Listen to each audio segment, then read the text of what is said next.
And we're recording. So welcome to my second video on transgenerational trauma. Before I continue, I just want to say thank you to everyone who liked, subscribed, commented, shared, all that it did to push my content out. I was genuinely heartwarmed by the positive feedback I had and constructive criticism. None of it was negative, so I do appreciate everything.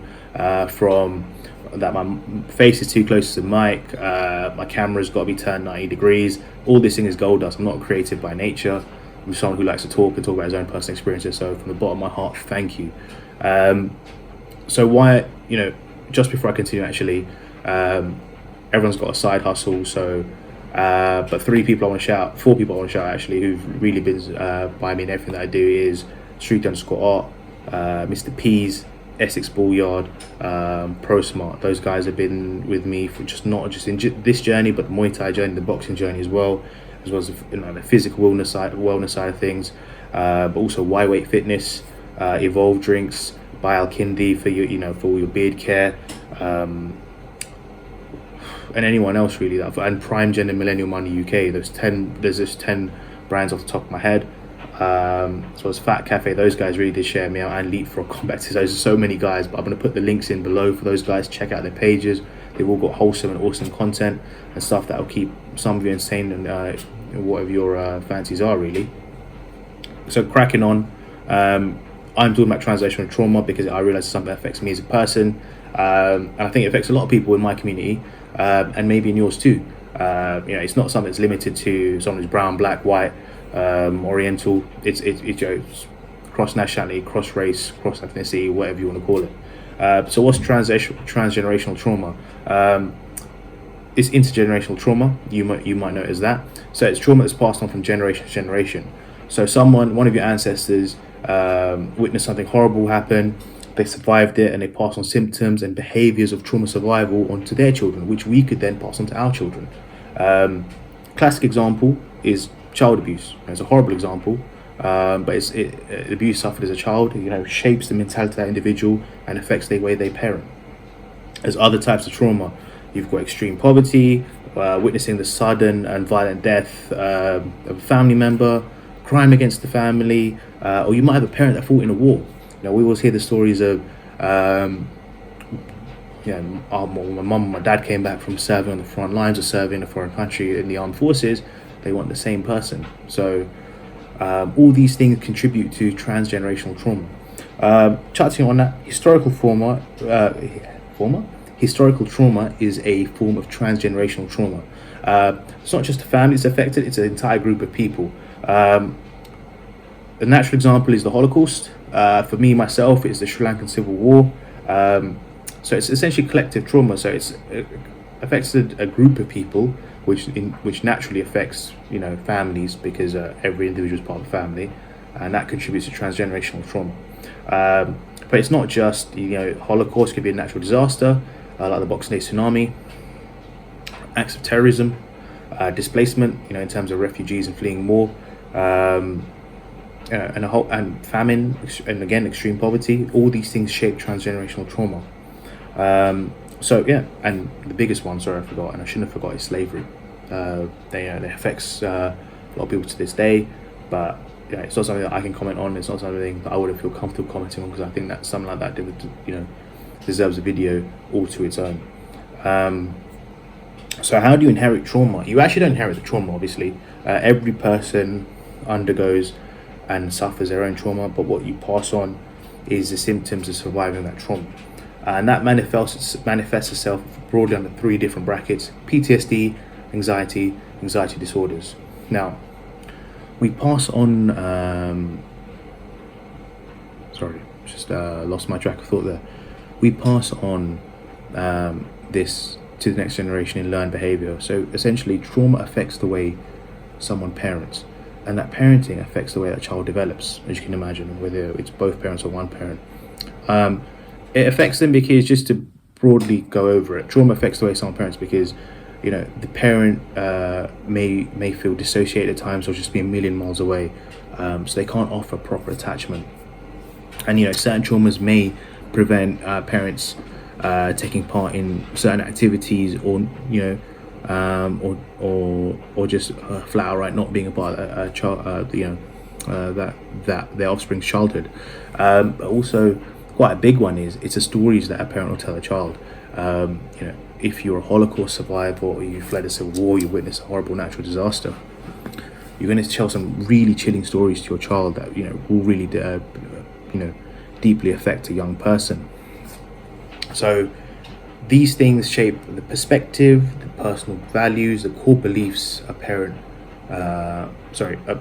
child has as a young individual.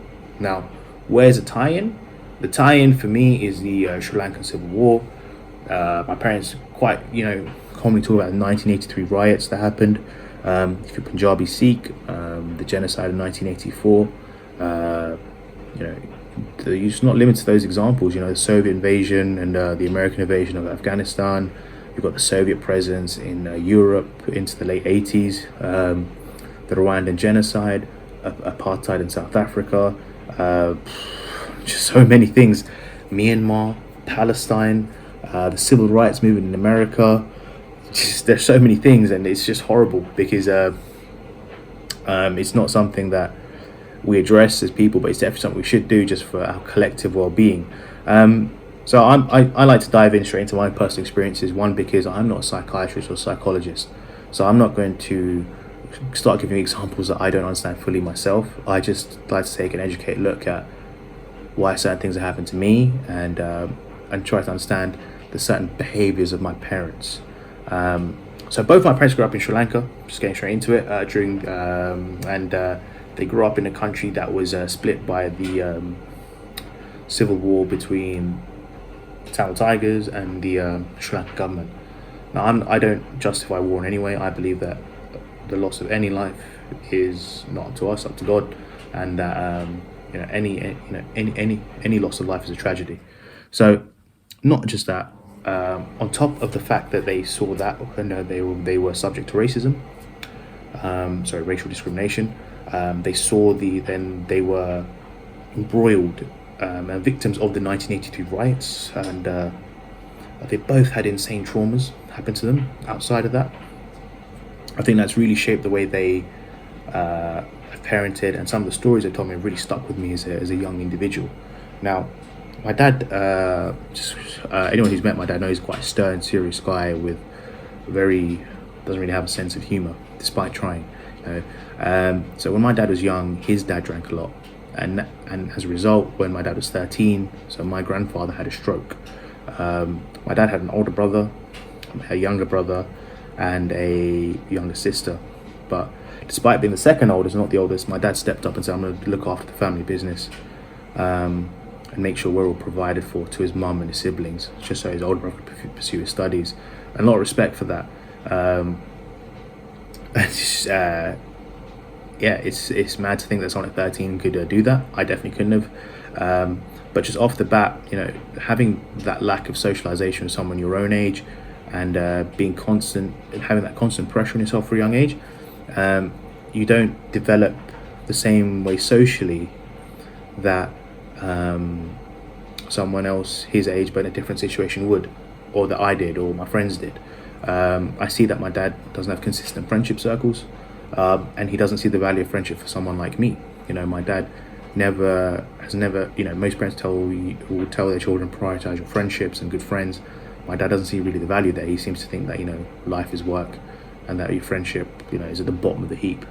And I always argue with him about it, but taking the time to step back and look at it from this perspective, I see that because of his own life experiences, that's the message he's passed on to me. And it's up to me not to pass on that message to my children. So if you really think back to anything that's happening in your life and the way your parents try to teach you stuff, try to see it from their perspective and from what they've experienced, because that's something they definitely would have shared with you. So my dad told me some truly crazy stories. During the Civil War, he was on the train when he was a teenager, preteen, and he was traveling with some family friends who were Sinhalese, but he was Tamil. And the army stopped the train, and they were taking teenage boys and men off the train, Tamil men. And obviously the auntie was with the clock, something was wrong, and hid him under his skirt, under her skirt, her sari. I don't know what you call it, the skirt. Hid him under it. Only way to save him. And there was lots of gunfire. And when the soldiers left, they looked outside, and they had lined up and executed all the Tamil men on that train.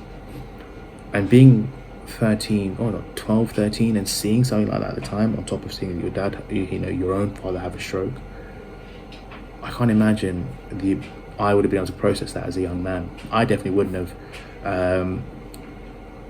Obviously, psychology wasn't as developed, definitely not in Sri Lanka as it maybe was in the Western world. And back then, he just repressed those things, and those come out in, probably have come out in the most horrible ways, that he doesn't trust anyone except for Tamil people. And he has friends that aren't Tamil now, but when he first came here, and it took a lot of time for him to socialize outside of his circle of Tamil friends, which is probably why you see a lot of communities that just stay within themselves, because I understand it now. Why would you trust anyone else when the only other community in your country marginalize you, persecute you, treat you as second class? I'm not saying that that's true of all of those people there. Like, I have wonderful Sinhalese friends, and I have nothing against them. Like, in the gym, in outside life, my auntie married a Sinhalese guy. Like, I've got no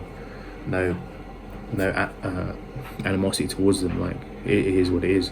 But for people that came over fleeing that kind of violence, you can understand why,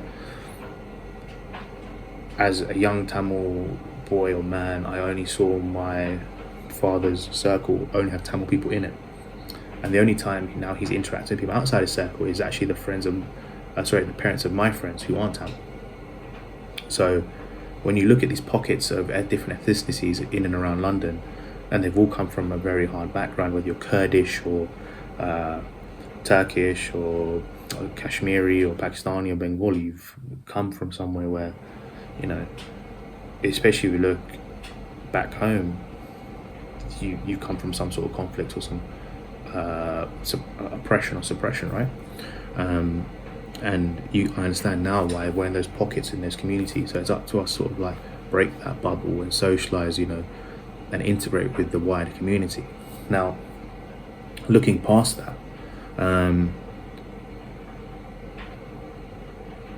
experiencing the racism aside, I see that because of the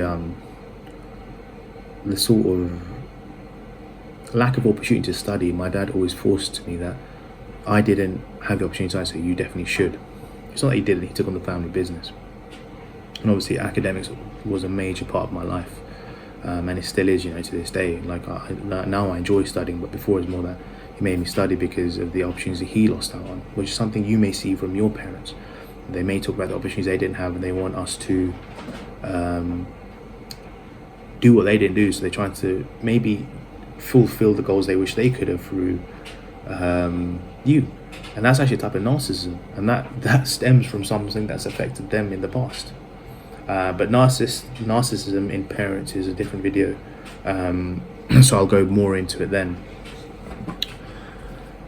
Obviously, this kind of things, not being in the house when your siblings and your mum is there with your dad who's bedbound, creates a deep form of attachment issues. And you won't believe it, but when I was up until the age of 18, 19, I never had a sleepover because my dad would never let me stay out anywhere else. I would go anywhere by myself. It was because the attachment issues he had. He became very codependent on me because he was now having this family life that he was stripped of back then. So these are some things that I experienced from my dad. Now looking at my mum actually grew up in quite a wealthy family with a lot of siblings. She has 9 siblings, mad number. Apparently granddad and grandma didn't have a TV. But when my mum was 12, my grandma passed away. So, and then she was raised by her older siblings, which is actually funny because I just wish my mum happy birthday at midnight, but it's a happy birthday, mum.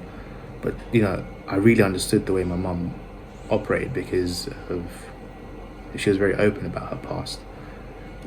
My mum,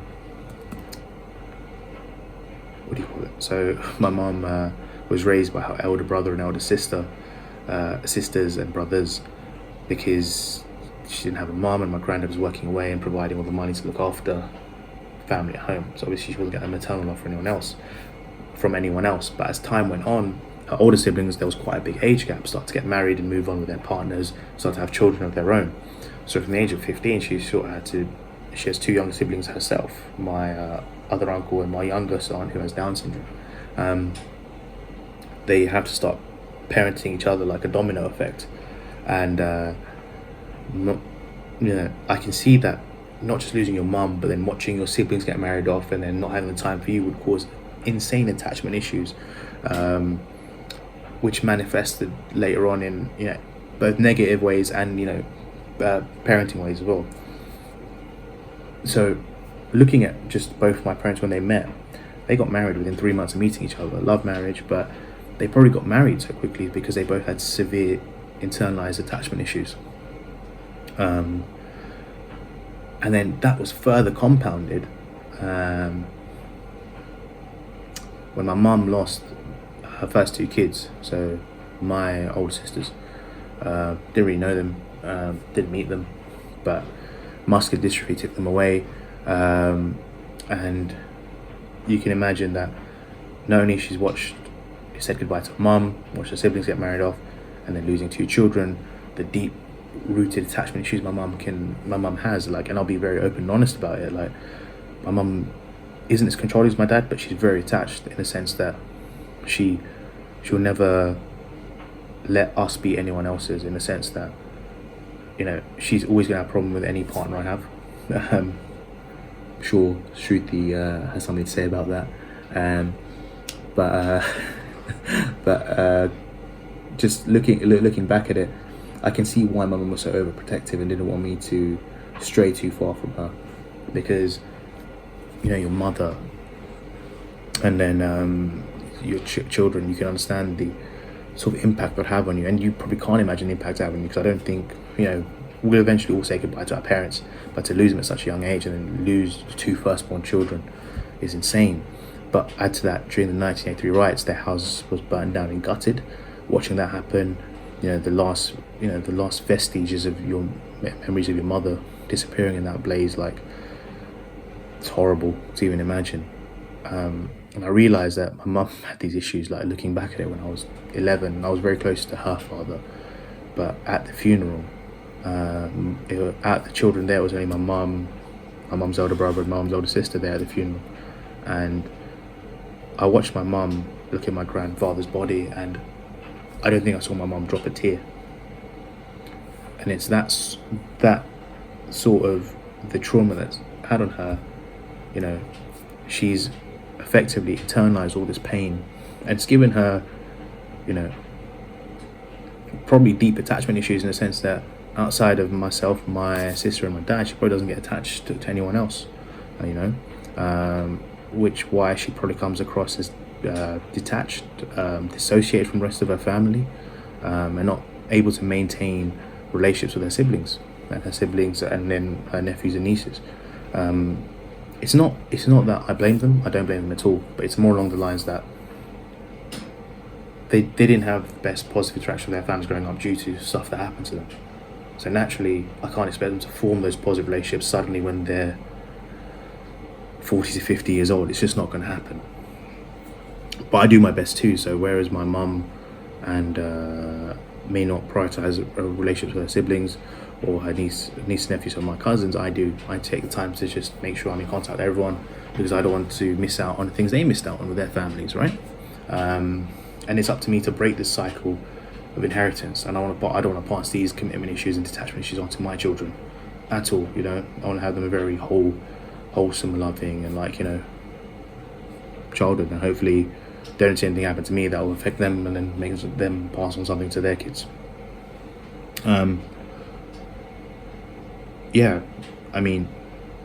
Watching and understanding your parents' behavior outside the fact, if we remove culture, it's an insane thing to do, especially when you're looking at this kind of trauma. I hope that you guys don't have a lot of things to dig into with your parents, but I did, and it's tough. It's tough because for so many years I was angry at them, and looking at it now, I'm not angry. I just feel sorry for them because I took the time to understand why they're like this and why they behave in a certain way. And with understanding that, rather than hold any resentment towards them, just internally I've forgiven them, and I just promise myself that if I do feel a certain way and I'm starting to behave in a way that's not natural to myself, then I will seek help. And if you are ever feeling a certain way because of the way your parents are behaving, you just primarily don't blame yourself for things ever. Blame yourself for those, because your parents have undergone something. And not just that, I think most of our parents have immigrated to a country where during the 70s, 80s, where the National Front was a thing. So as well as escaping whatever they escaped back home, they came here and probably experienced some sort of form of horrible racism from their, from the neighbours or the people they're coming into contact with in the street. So it's not been easy. Some people may not have had any horrors back home, but the passage here, claiming citizenship or asylum or whatever, was so traumatic that they changes people along the way. You don't know what happens to people, and you never can. I know people that have changed because I've known families in Sri Lanka a while. When I was a kid, I had aunties and uncles that were very normal, and then the tsunami came in, just changed people after that, because they saw things that scarred them for their life and scarred their kids for their lives. So not the same auntie and uncle I knew. And I saw looking back at it now, I can see the changes. So what can you do for yourself if you have transgenerational trauma? Untangling yourselves from the trauma of your parents is a very difficult thing to do. But you got to start by asking yourselves some very good questions. And I've written these down actually, it's just so I don't forget. So, what ideas of the world do you have that you've got from your parents? Is something you definitely need to ask yourself. And then go away and think about it and remove everything and think, are these viewpoints true? And then ask yourself, who am I as an individual away from my family? Now, these aren't questions that you could just sort of like write down on a piece of paper and then write like a 5-line answer to. These are very deep existential questions. But if you go along the path trying to answer these, you'll manage to untangle yourself from whatever's impacted you and try to gain some normality in your life. And sometimes you might need help. Effectively, this is all a type of PTSD. I believe the term is trauma-focused cognitive behavior therapy. Something that's become more recent in the 90s, early 2000s, has become now a regular part of the mental health discussion. Now, I'm not saying you need to run to your therapist now and just have a chat with them, but if you've always been annoyed at the way your parent acts, it might just be that it's because they've experienced something. And it's very therapeutic that if you take the time to understand that, you can actually internally forgive those things to your parents. Because you need to understand that your parents aren't going to change now, but you can still change yourself, because you didn't actually experience what they experienced. You just got the byproduct.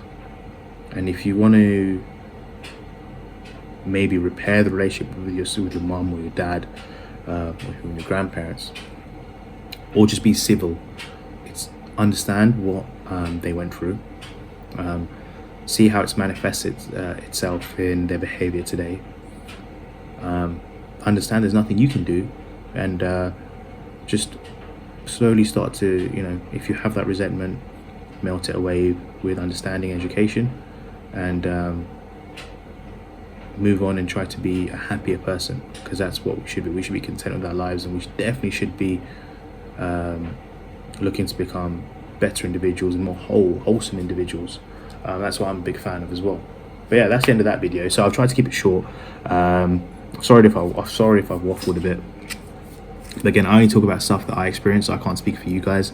I'm always happy to just have a chat via message, live chat, DM, message me on YouTube if you want. Instagram, it's all there. Instagram is Savage X Muay Thai. So a bit of a mouthful, but I'll be in the link below. So hit me up, man. If you can like, comment, subscribe, and share, that'd be perfect.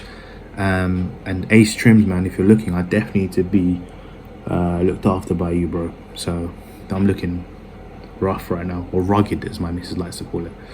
So yeah, thank you for listening, and I hope that all you yourselves and your families keeping well during this pandemic, and I'll have more videos out in the coming weeks.